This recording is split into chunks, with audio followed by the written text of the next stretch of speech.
আজকে বাংলাদেশের রাজনৈতিক অঙ্গনে মূল আলোচনা হচ্ছে জামাতে ইসলামীর বিশাল শোডাউন।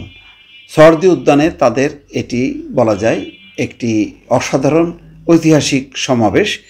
এইরকম মুক্ত মনে তারা সমাবেশ অতীতে কখনো করতে পারেনি। সরদি উদ্যানে তো নাই, হয়তো অন্য জায়গায় করতে পেরেছে, কিন্তু গত 15 বছরে বলতে গেলে জামাতে ইসলাম একমাত্র দল যারা নিষিদ্ধের মতো ছিল।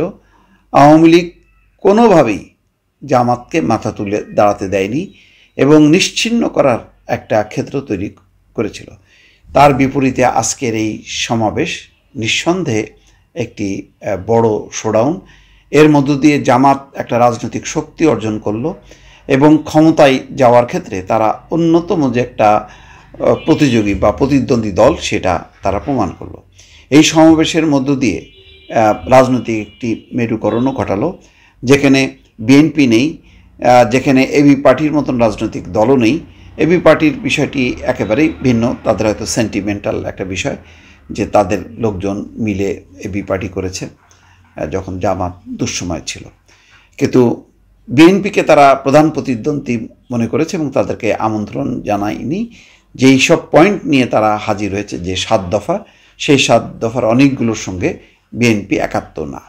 যেমন level playing field. Level playing field বলতে কী বোঝাচ্ছে সেটা পরিষ্কার না, যেহেতু শেখ হাসিনার সরকার নাই, সুতরাং এখানে লেভেল প্লেয়িং ফিল্ড বলতে কি বোঝানো হচ্ছে যে বিএনপির কি সমর্থক ওসি, এসপি বা ডিসি তারা আছে নাকি নেই সেটা পরিষ্কার না, নাকি আওয়ামী লীগের যেহেতু ডিসি, এসপি, ওসি এরা আছে তাদেরকে সরানো, তাহলে তাদেরকে সরিয়ে কারা আসবে, কারা নির্বাচন কন্ডাক্ট করবে, এগুলি একটা জটিল প্রক্রিয়া। অনেকে মনে করে এটা মূলত বিএনপিকে লক্ষ্য করেই বলা হচ্ছে। তারপর স্থানীয় সরকার নির্বাচন, জাতীয় নির্বাচনের আগে স্থানীয় নির্বাচন যদি অনুষ্ঠিত হয় তাহলে জাতীয় নির্বাচনের প্রস্তুতি, জাতীয় নির্বাচন সময় মতো হওয়াটা বিঘ্নিত হবে, এটা বিএনপি মনে করে। আর এটাই হচ্ছে তাদের অন্যতম একটা দাবি। সবচেয়ে গুরুত্বপূর্ণ দাবি হচ্ছে পিআর পদ্ধতিতে সংখ্যানুপাতিক নির্বাচন চাই। জামাত ইসলাম হয়তো অনেকে মনে করেন যে স্বাভাবিকভাবে যদি নির্বাচন হয় তাহলে তারা 20-30টা আসন পাবে, কিন্তু সংখ্যানুপাতিক নির্বাচন হলে তাদের যে টোটাল ভোট যেটা হবে তার ভিত্তিতে তারা সংসদে একটা বড় সংখ্যায় চলে আসতে পারবে। সেক্ষেত্রে অন্যান্য রাজনৈতিক দলের সঙ্গে জোট করে তারা হয়তো ক্ষমতায়ও যেতে পারে। এমন একটি অবস্থায় তারা পিআর পদ্ধতিতে খুবই শক্ত অবস্থান নিয়েছে, তার একটা বিপরীত অবস্থান নিয়েছে। আজকের সমাবেশে সার্জিস আলমরা অংশ নিচ্ছে, ইসলামী আন্দোলনও হয়তো নেবে।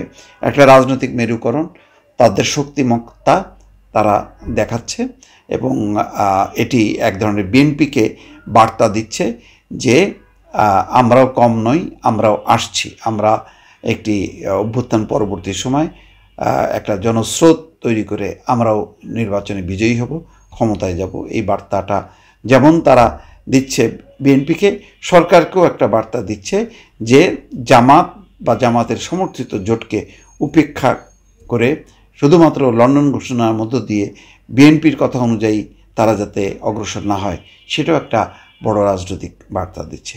যাই হোক, পরিস্থিতি এখন আজকের যেটি তাদের এই সমাবেশ, যেভাবে তারা ট্রেন ভাড়া করে লোক এনেছে, সমস্ত যানবাহন নিয়ে যেভাবে সমাবেশ করেছে এবং বলা হয়েছে যে কাল রাত থেকেই একেবারে সরদি উদ্যানে লোকজনে ভরে গেছে, আর সকালবেলায় একদম সয়লাব ছিল। সমাবেশ শুরু হওয়ার আগেই পরিপূর্ণ একটা সমাবেশ, তাদের সেই শক্তিমত্তা বা শোডাউন তারা প্রদর্শন করলো।